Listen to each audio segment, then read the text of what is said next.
Good morning. देखिए, we are all here because of our children. And let me introduce Dr. Veda. She was the student of this school in 2003. She passed class 12 in 2003. And used to sit on these chairs when she was student over here. Now she's sitting on the other side of the table. It's really proud feeling for all the teachers over here. I'm feeling proud of Veda that she has come to that level so that she delivers to the mothers of our young kids. आपके बच्चे don't feel they are the children of your family only. When the child enters in our institution, in DAV, we feel the child belongs to us. हमारे बच्चे बच्चों के साथ एक bonding करते हैं, bonding, and it's our endeavour to take you to those heights also, so that you also develops that kind of bonding, so that children they don't forget throughout. They give equal importance to the child, what you are learning, what you will learn over here. You try to disseminate the information to the other members of the family, not only father but the age old parents also, और भी जो relations में है उनको भी pass on करिए, so that they learn what exactly it is needed for the development of the child. She is a nutrition and a lifestyle consultant of Wellness Clinic. She is also recipient of the prestigious Young Scientist Award for her doctoral research in 2015. Her research papers have been published in various national and international journals.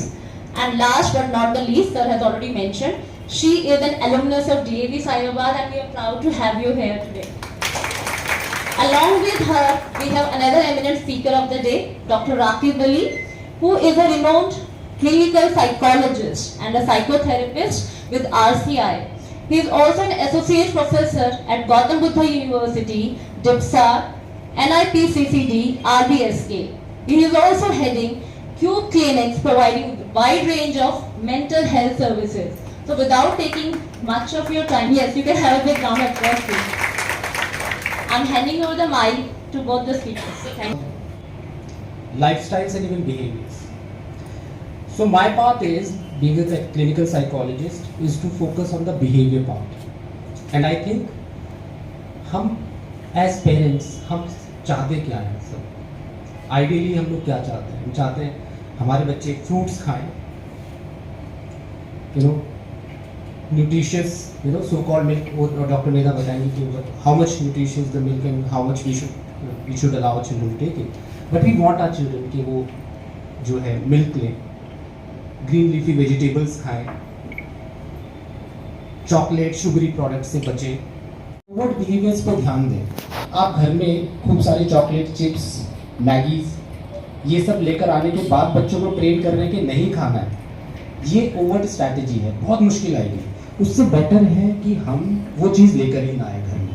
Variety नहीं खाना है. TV, हाँ मतलब मैं खाऊंगा लेकिन मैं TV देखते हुए खाऊंगा या मोबाइल देखते हुए खाऊंगा. And as a mother, as a mother मतलब मेरे को तो खिलाना है, कैसे भी खिलाना है करके, मतलब अभी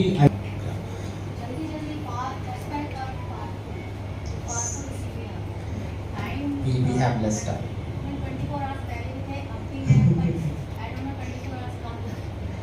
Congratulations and hats off to all of you. I know being a mother is the most difficult job on the earth and you're doing it so well. और ये ऐसे भी पता चलता है कि आपको इतनी चिंता है कि आप ये टॉक अटेंड करने आए हैं. ठीक है, तो मैं आपसे बड़ी प्रैक्टिकल बातें करूंगी, है ना, जिसके अंदर पहले तो हम ये देखेंगे कि क्या है जो कि हमारे बच्चे को वाकई में खाना चाहिए. अच्छा एक बात बताइए, आपको नहीं लगता कि खाने जैसी चीज जो कि इतनी इंस्टिंक्टिव है कि भूख लगी हमने खा, lack of activity, good, this is a very important point. और इसमें मैं ये भी ऐड करना चाहूंगी कि कई बार क्या होता है कि हमें लगता है कि हम अपने बच्चे को बहुत प्रोटीन रिच डाइट दे रहे हैं, calcium rich diet, decreasing of healthy food. Exactly बिल्कुल ठीक। तो इसी से जोड़ के मैं आपको एक बात बताती हूँ। देखिए, इसमें सबसे बड़ी बात है ग्लोबलाइजेशन। ग्लोबलाइजेशन का क्या मतलब है? अगर मैं खाने के संदर्भ में बात करूँ, पिज्जा सिर्फ इटली में मिल रहा है ना, और हम लोग खा रहे हैं अपनी दाल रोटी सब्जी।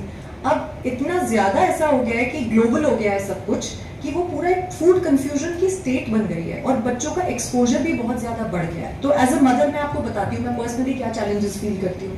एक तरफ तो हमारा ट्रेडिशनल फूड विजडम है, जो कि मुझे मेरी माँ या मेरी नानी बताती है कि अरे ये क्या करिए, बच्चे को ये खिला। दूसरी तरफ हम लोग देखते हैं कि जितनी भी सरकारें हैं दुनिया भर की, वो अपनी कुछ डाइटरी गाइडलाइंस को इशू करती रहती हैं टाइम बाय टाइम, कि आपके बच्चे के खाने में इतना प्रोटीन होना चाहिए, इतने कार्बोहाइड्रेट्स, इतना फल, इतना सब्जियां। वो कई बार हमारे ट्रेडिशनल विजडम से मैच नहीं करता। फिर तीसरी चीज है न्यूट्रिशनिज्म, जो कि बहुत ही इंटरेस्टिंग टर्म मुझे लगती है। न्यूट्रिशनिज्म का मतलब क्या है? देखिए, पहले आटे की रोटी बनाते हैं, ठीक है, और डोसा हलवा भी बनता है, बिल्कुल ठीक, और चीला, वंडरफुल, मन कर रहा है खाने का। ठीक है, तो मैंने भी अपनी बच्ची को जो फर्स्ट फूड दिया था ना उसके अंदर राशन पे, वो रागी का ही हलवा था। तो रागी जो है, it is an extremely good source of protein, it is an excellent source of iron. तो जिन विमेन को ड्यूरिंग प्रेगनेंसी भी ऐसा होता है कि आयरन बहुत कम हो जाता है, उनको रागी खिलाई जाती है। तो ये एक ऐसी चीज है जो कि आयरन, प्रोटीन, कैल्शियम तीनों का बहुत ही उत्तम सोर्स है। पर नहीं, हम तो दाल और दूध के पीछे पड़े रहते हैं, है ना। तो you can introduce ragi also. Second thing, आप में से कितने ऐसे लोग हैं जो सदर्न पार्ट ऑफ इंडिया से हेल करते हैं, साउथ इंडिया से? कोई है? अच्छा, तो आप ड्रम स्टिक जानते होंगे, बिल्कुल, है ना। तो ड्रम स्टिक का आप लोग स्टेम वाला हिस्सा ज्यादा यूज करते हैं ना, जो सांभर में डालते हैं। तो जो ड्रम स्टिक है, इसका बोटानिकल नेम है मोरिंगा ओलिफेरा, और इसका वैसे जो हिंदी नाम है वो है सहजन। तो ये जो मोरिंगा है, this is an excellent source of calcium, vitamin C, protein and a lot of antioxidants and iron also. ठीक है, तो इस तरह के लोकल और सीजनल खाने के लिए मैं बोल रही हूँ, उसके क्या वजहें हैं उसके पीछे, बताइए।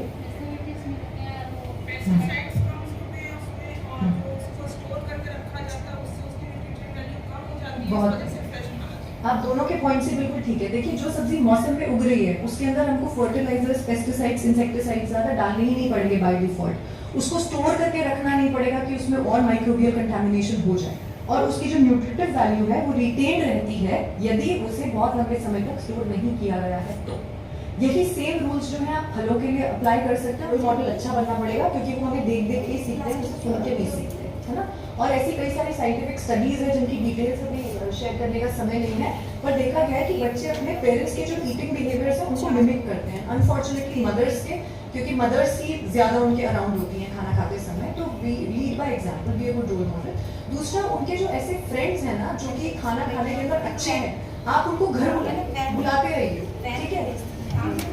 तो मान लीजिए अगर कोई आपका बच्चा है, आप चाह रहे हैं कि वो ब्रोकली खा ले, ठीक है, और वो नहीं खा रहा, तो क्या होगा, उसका दोस्त उसको बड़ी एक्साइटमेंट से खा रहा होगा, उसके हाथ से छीन के खा रहा होगा, तो उसको लगेगा अब तो यही चाहिए, होता है ना, टॉयज में भी यही चाहिए, वो ये ड्रेस पहन के है यही चाहिए। तो फिर अगर आपके बच्चे का दोस्त ब्रोकली छीन के खा रहा है, तो आपका बच्चा भी खा लेगा, है ना। तो आप उनको लेकर आइए। दूसरी एक स्ट्रैटेजी है जिसमें आपको क्या करना होगा, कपलिंग करनी होगी एक ऐसे खाने की जो कि आप इंट्रोड्यूस करना चाहते हैं, एक ऐसे खाने के साथ जो कि उनको ऑलरेडी बहुत ज्यादा पसंद है। ठीक है, मान लीजिए आपका बच्चा मटर नहीं खाता, आप एक मटर का दाना रखिए और एक ऐसी हेल्दी चीज साथ में रखिए जिसको वो शौक से खाता है। तो आप बोल सकते हो ठीक है, तुम अपने पसंद का खाना खाओ, इसको बस ट्राई कर लो, और उसको धीरे धीरे आप बढ़ाते जाइए, उसकी क्वांटिटी को बढ़ाते जाइए, ठीक है, क्योंकि बच्चे को वो ओवरवेलमिंग नहीं लगेगा कि मुझे एक मटर का दाना खाना है। अगर उसको बोलेंगे कि ये आज तुम्हारा पूरा बोल भर के मटर ये खाओ, ठीक है, तो उसको लगेगा भैया ये तो नहीं हो पाएगा। तो आप एक मटर का दाना दो, उसको धीरे धीरे बढ़ाओ। एंड कपलिंग की स्ट्रैटेजी आप हमेशा याद रखिए कि give them something that they really relish along with something that you want to introduce in their diet. Okay.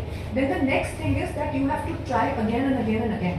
होता क्या है कि we also as mothers get very frustrated and I think for all the right reasons we are juggling so much कि एक बार दो बार नहीं दिया, फिर लगता है कि छोड़ो, जो खा रहे वही दे दो। आपके साथ शेयर किए, रेगुलर बेसिस पे अपने बच्चे को उनको देते रहिए, और अपनी mothers and mother in law से एंटेगोनाइज होने की बजाय उनकी विजडम को समझिए, बिकॉज वो हमसे बेहतर तरीके से खाते थे। क्यों? क्योंकि ना न्यूट्रिशनिज्म था, ना ग्लोबलाइजेशन था, ना एडवर्टिजमेंट थी। तो सब कुछ हमारे जो कम्युनिटी स्पिरिट में खाया जाता था, सब कुछ सीजनल होता था, लोकल होता था, in according with our food heritage होता था। So get all these things. On that note, all the best to all of you.